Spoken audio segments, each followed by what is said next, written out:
Good evening, everybody. I'm Lou Dobbs. The Supreme Court today blocked President Obama's efforts to grant amnesty to as many as 5 million illegal immigrants to block their deportation. The Supreme Court justices deadlocked 4-4 on whether the president has the authority to unilaterally spare illegal immigrants from deportation.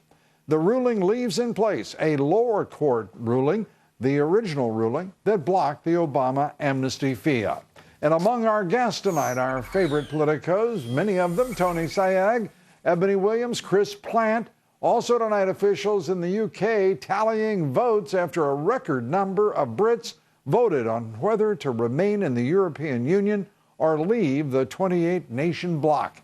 British Prime Minister David Cameron is pushing to stay in the European Union, while former London Mayor Boris Johnson wants to leave, both laying out their arguments ahead of the vote.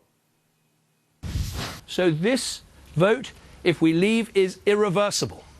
If you jump out of the aeroplane, you cannot clamber back through the cockpit hatch. And that is why anyone in any doubt should be voting Remain tomorrow. If we get it wrong and we vote to remain, I just want to get over to people that that is it. And we will be locked in the back of the car, going in the wrong direction, with no prospect of change. Former Pentagon official K.T. McFarland, former UN Ambassador John Bolton, among our guests tonight, taking up the possible impact of a British exit or remaining in the European Union. Donald Trump taking a few days off the campaign trail. He's attending to business matters in Scotland, business in this case, golf and resorts. But before he left, he gave a few hints about some of the people he would like to have in his administration. Here's Donald Trump's answer when asked if he would consider Governor Chris Christie or Senator Tom Cotton as vice president. I can't give you any clues or anything right now because I do have a lot of respect for those two guys, but I have a lot of respect for others also. Chris came out very early and endorsed me. I've gotten very good, very good statements from Senator Cotton, who is I know, whose parents I know and met. I think that he is a very talented guy. He's also very popular. He's a very popular person. So these are two names that I have high on the list for something, at least, that I can tell you. Former Reagan White House political director Ed Rollins, Republican strategist, joins me in just moments. We'll be talking about Trump's comments and what it may or may not portend.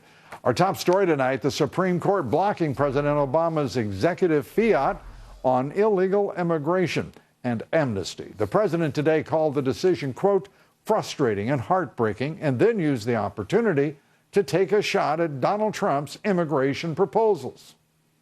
Leaving the broken system the way it is, that's not a solution. In fact, that's the real amnesty. Pretending we can deport 11 million people or build a wall without spending tens of billions of dollars of taxpayer money is abetting what is really just factually incorrect. President Obama not only discounting the court's ruling, but blaming Republicans for the court's deadlock. This is part of the consequence of the Republican failure so far to give a fair hearing to Mr. Merrick Garland, my nominee to the Supreme Court. They are allowing partisan politics to jeopardize something as fundamental as the impartiality and integrity of our justice system. And America should not let it stand. Well, November 8th, they will either let it stand or not. Trump, however, praised the split decision from the high court, saying in a statement, quote, this split decision also makes clear what is at stake in November. The election and the Supreme Court appointments that come with it will decide whether or not we have a border and hence a country. Joining me now, former Reagan White House political director, Republican strategist, Great America PAC strategist, Ed Rollins. Ed, the president has seemed awfully dour of late, no day more so than today. He didn't like the decisions and... Well, it was the correct decision in the sense that the Congress makes the laws, and certainly the immigration laws. He tried to overrule them, and I think the court basically did the correct thing, both at the appeals court level and this level. It just... Are you surprised, are you stunned that 4 justices ruled that the president has the power to unilaterally issue a fiat that effectively negates existing law. Not by the 4 judges that did. I mean, I think the court really is at a very critical point, and obviously the loss of Scalia changed the dynamics of that. And I think, as Mr. Trump has said, there's a lot at stake in this election when it comes to the court. We've argued that the court is so important, and it's really important. If you're going to give a president more power and take it away from the Congress, and the court's going to do that, I think it's unconstitutional. I think it's certainly a violation. I think the court made the correct decision today on this issue. Well, obviously, Hillary Clinton does not. Barack Obama does not. And it's going to be squarely before the American people in this presidential campaign and election. Let's turn to Donald Trump now. Donald Trump in Scotland, attending to, and I think he had always had it planned that he would be at Turnberry, a new resort and course that he's opening in Scotland. He's also said he's forgiving $50 million worth of loans to his campaign. That's a big development. It's a big development for this reason. There were a lot of people who were on the edge of giving money, and they were concerned about, am I just going to give money and he's going to take back his loans? I think by forgiving the loans, he's made it. I've always thought he was going to keep his money in the race, and I think he clearly today takes all that suspense away, and he's made a very heavy contribution. I think he probably has to make a bigger contribution as time goes on, but the $50 million today was a very, very important thing as he moves forward in this next phase of fundraising.